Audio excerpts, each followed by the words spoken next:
Hello বন্ধুরা, আজ আপনাদের সাথে শেয়ার করব 4 কালিমা উচ্চারণ সহ। জন্মের পর যে 4 কালিমা না শিখলে মুসলমান দাবি করতে পারবেন না, তেমনি মৃত্যুর পর প্রথমে কাজে লাগবে এই 4 কালিমা। তাই সকল মুসলমানের জানা একান্ত ফরজ। উচ্চারণ: 1 নাম্বার কালেমায়ে তাইয়্যিবা, লা ইলাহা ইল্লাল্লাহু মুহাম্মাদুর রাসূলুল্লাহ।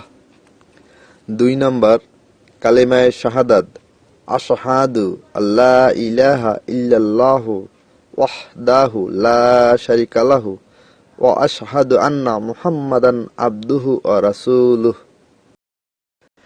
তাই আসুন বন্ধুগণ, বেশি বেশি আমল করি, কোরআন ও হাদিস এর আলোকে সুন্দর জীবন গড়ি।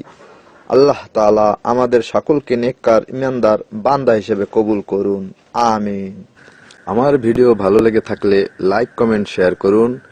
প্রতিদিন নতুন নতুন ইসলামিক ভিডিও পেতে আমার চ্যানেলটা সাবস্ক্রাইব করুন আর বেল আইকন অন করে রাখুন।